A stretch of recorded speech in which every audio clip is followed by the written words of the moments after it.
Magandang araw po sa inyong lahat. Ako po si Christian M. Salvador, tiga Bucal, Dasmariñas, Cavite. Sumali po ako sa 250 miles run challenge. Ang aking timbang bago po ako sumali ay 27 kilos. At ngayon naman po na nakatapos na po ako ay 28.5 kilos.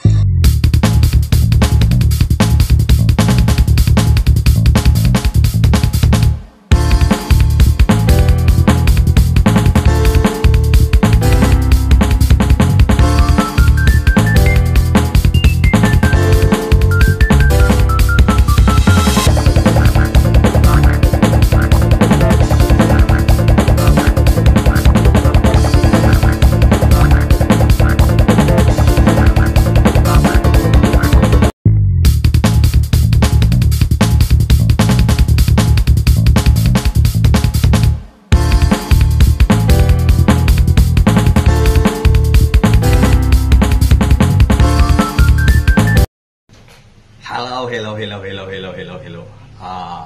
Magandang araw po sa inyong lahat, lalong-lalo na po sa ating team leader na si Sir Rowel Lipat at sa kanya pong butihing may bahay na si Ma'am Luz Lipat. So magandang araw at sa buong team, magandang araw po sa inyong lahat.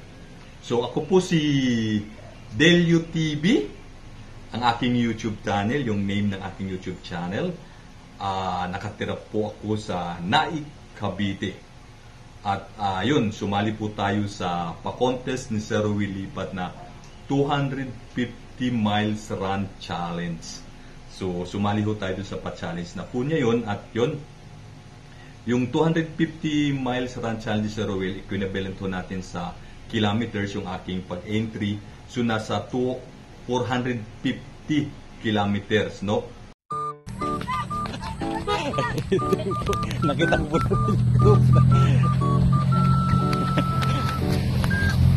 Parang gusto mong unahan yung kotse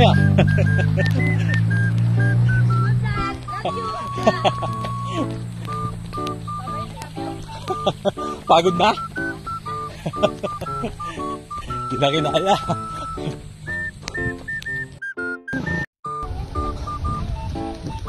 Lakad talaga tayo. Kulang maka 50 kilometers tayo dito. May sounds pa.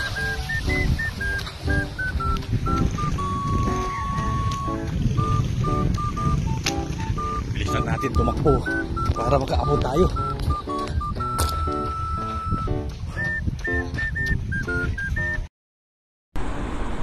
Magandang araw po sa inyong lahat. Ako po si Angelic Magsino, tiga Bucal, Dasmariñas, Cavite.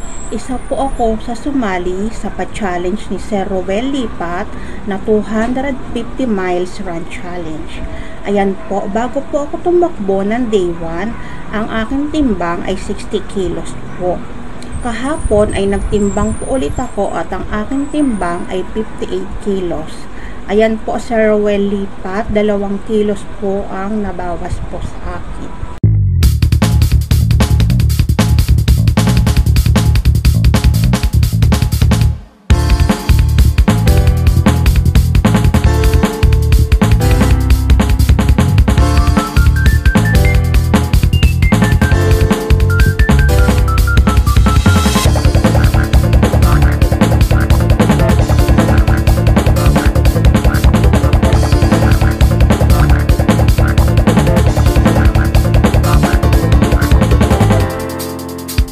Magandang araw po sa inyong lahat. Ako po si Chris Angel M. Salvador, taga Bucal, Dasmariñas, Cavite.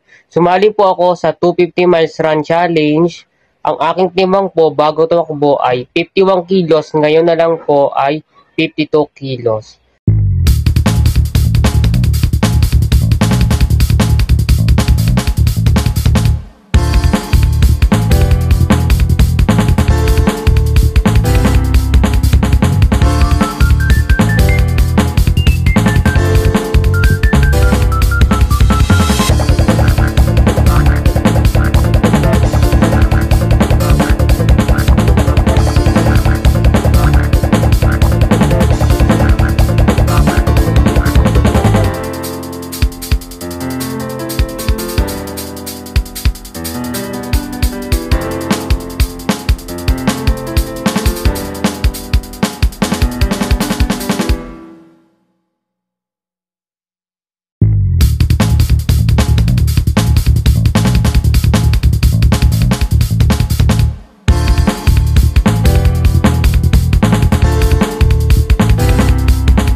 Hello, magandang hapon po.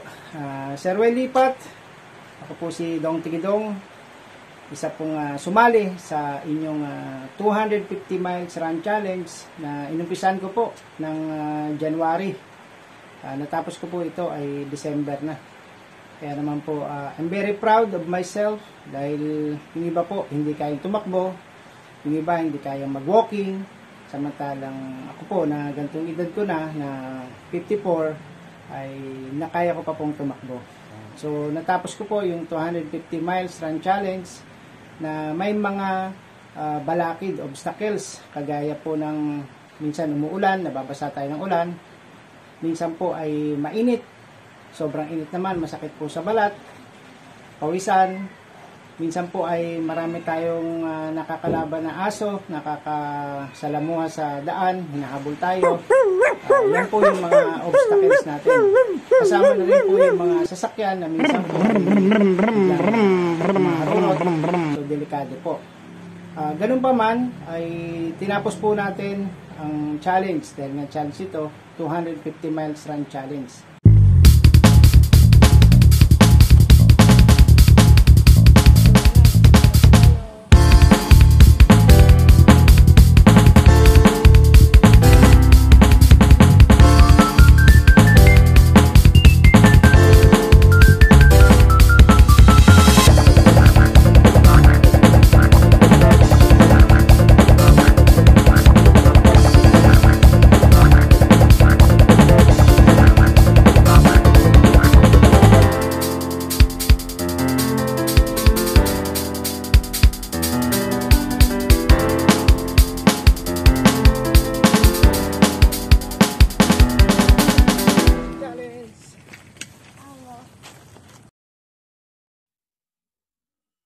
Magandang araw po sa lahat.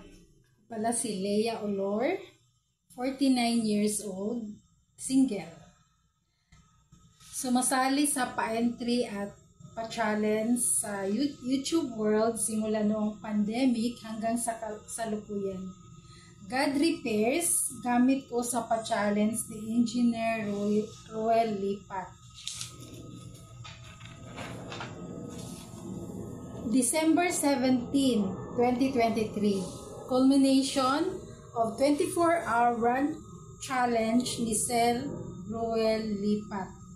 Exciting na araw to kasi dito ina-award sa challenge may pa-Q&A rin. Sa huli, ipinahayag niya ang next pa-challenge for 2024. 250-mile run challenge naman from January 2024 to December 2024.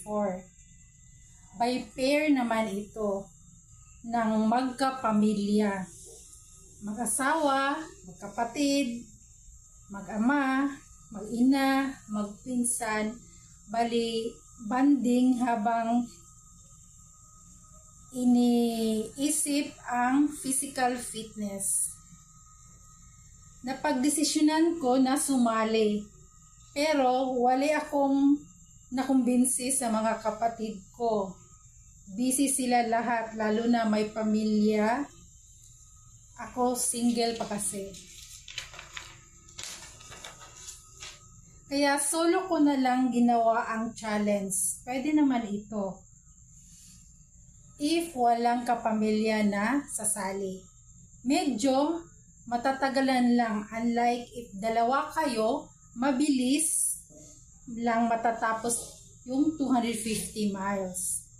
Lahat ng makatatapos ay may price na 2,000 by December 2024. May papremyo din sa maka first to fifth sa shortest number of hours. Malaking nababawas na timbang at unang makatapos. Goal ko, aside sa makatapos, level up ko na unang makakatapos kasi may price na 2,000. Lalo na babae, unang nakatapos sa nakaraang challenge. Plan ko by January 1 sisimulan ko para matatapos agad. Pero di ko nagawa kasi parang andyan pa yung Christmas, New Year feel na relax, lalo na medyo pagod sa December 31. So, January 8 ko na talaga na-start. Tunay na challenge talaga to sa akin kasi first time kong may running challenge. Di jogging ha. Madami akong experience, lalo na first 2 weeks. Then sa kalaunan na used to na ako. May 2 weeks na di ako nakarun kasi nag-vacay yung nephew ko sa amin at ako ang nag-aalaga sa kanya. Naranasan ko rin magka-flu 1 week na as in palagi akong nakahiga at nanginginig sa lagnat. Sa panahong maulan, di makakatakbo. Goal ko na January to March or shorter pa, natapos rin last April 14, 2024. Praise God! Ako pala unang nakatapos at binigay agad sa akin ang papremyong 2,000 para sa maunang makakatapos. Goal meet, di ba? Na aside makatapos, nangunguna rin ako sa unang nakatapos na may additional pa na 2,000 prize. Maraming salamat kay Engineer Ruel Lipat sa advocacy niya na maging healthy sa pamamagitan ng mga running challenge niya. Healthy, fit ka na, may papremyo pa aside sa charity advocacy ng channel niya. God bless po at sa buong team niya sa pangunguna ni Sisi Percy Official Channel at mga miyembro. Welcome pa lahat ng sasali sa 250-mile run challenge kasi first week of December pa cut-off nito. Dumalaw po kayo sa YouTube channel niya sa detalye. Salamat sa ating poong may kapal sa palagiang paggabay niya sa atin, lalo na namumuhay tayo ayon sa nais niya. God bless and Jesus loves you.